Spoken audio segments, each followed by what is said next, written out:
Спасибо. Туркменский Хельсинский фонд по правам человека Хаджиев. Значит, Юрий Джебладзе сказал, что сейчас новые вызовы. Но я бы сказал, вызовы старые, но они сейчас приняли более изощренный характер.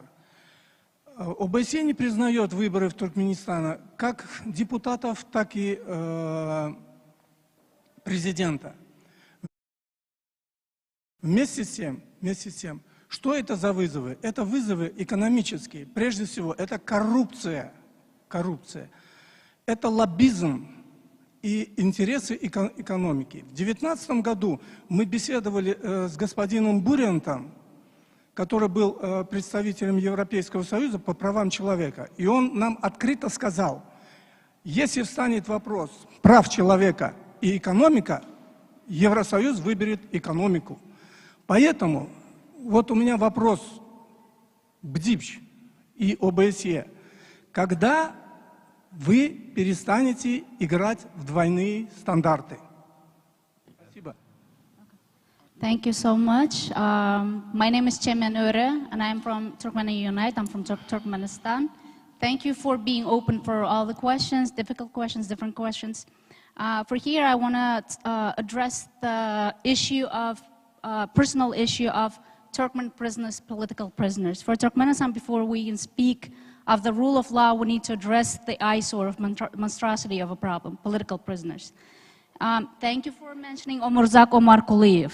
That was one of the questions. I would like to pinpoint 4 more prisoners that are critical.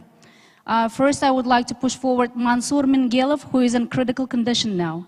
He is in jail on trumped-up charges and vague charges for drugs, which is a usual trick that the authorities use. Mansour Mingelov is in dire need of medical assistance. The inmate that gave the information about Mansour has strongly noted that he will not survive and make it even this year. Unfortunately, we expect the unexpected. He is also at the brink of losing his leg due to amputation, and he has tuberculosis. This is a 21st century modern-day Turkmenistan prison. There are also 3 more people that need the attention. Dr. Hursanay Ismatulayeva, lawyer Peygamberdi Aliberdiev, journalist Nurgildi Khalikov. And then several more people were arrested on untraditional relations, which is LGBTQ charges. And they're not even released at all. Many more, of course. They are all convicted on absurd charges. The list of political prisoners is 100 plus. What can be progressively done on collective basis to free overgrown political prisoners list? How can we achieve a meaningful result in this area? Releasing political prisoners is a positive step forward in terms of democracy and freedom of speech and press. Of course, everything else for any country, especially Turkmenistan. Thank you. Thank you very much. And there are 2 more requests, so I would allow these 2 more questions in order to conclude the final round of questions, and then we will wrap up. Добрый день. Меня зовут Мурат Курбанов. Я представляю Народное движение Туркменистана, демократический выбор Туркменистана, зарегистрирован во Франции. Здесь очень много рассказали, и я послушал доктора Цесара Зормо и Юрий. Очень многое рассказали о ситуации с правами человека.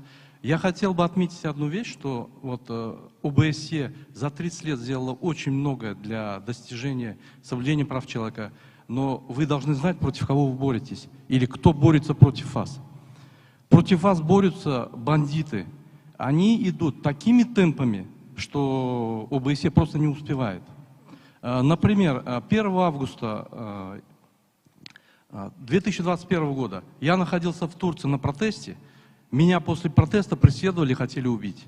Вот возле меня находится гражданин Туркменистана. 3 дня назад был активист, избит 3 человека в Турции. То есть правительство Туркменистана уже полностью уничтожило гражданское общество в Туркменистане. Теперь оно занимается уничтожением гражданского общества в Турции, то есть за пределами. Министерство национальной безопасности спокойно орудует за пределами Туркменистана. Что бы я хотел сказать? У меня нет вопросов. Я бы хотел вам дать одно предложение. Все диктатуры держатся на финансах. Вам надо создать один классификатор индекса демократии в стране. Когда проходит этот классификатор, доходит до коэффициента, допустим, 1,8 или 1,9, с этого момента должен включиться специальный механизм, который не позволяет этим странам или этому бандитскому правительству иметь доступ к финансовым институтам. Никакие средства, никакие крупные контракты международные организации не должны финансировать, пока не будут налажены проблемы по гражданскому обществу, по пространству гражданского общества, по правам человека, по верховенству. И эти мониторинги этих стран надо систематически проводить. И когда проводите мониторинги, надо привлекать правозащитные организации. Сегодня нету никакой связи между ОБСЕ и правозащитными организациями, находящимися как внутри страны, так и снаружи. Косвенная связь, какая-то непонятная.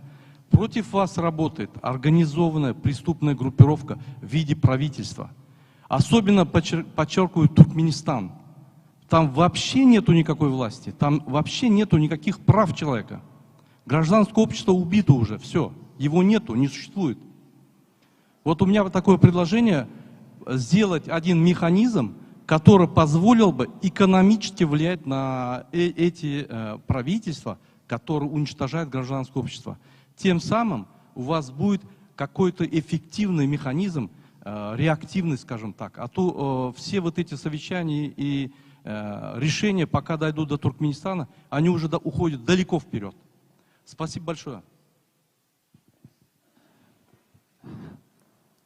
Thank you very much, and thank you for the recommendations. And I understand there is a last speaker now requesting the floor. Please. Hi, my name is Nur Mohammed Annaev. I'm the chairman of the board of Oğuz Boyu Organization, civil society organization in Turkey, Istanbul. I am a civil activist also in same time. My family right now in Turkmenistan, my wife, children, and more than 2 years I cannot meet with them, I cannot see them because of our president, our country just banned our citizens to come back. And it is not, you cannot understand why this is not a pandemic or any other reasons, because of pandemic is also in same time have all of the world. But our country, just reason of pandemic, just banned our country. And now I am here because of thousands of people told me that, tell them about this problem. I'm here because of thousands of people here. They cannot go back their home. So this situation, this problem, also known all over the world countries.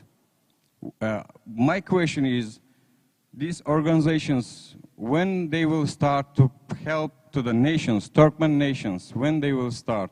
Because of there is an office in Ashgabat also, same.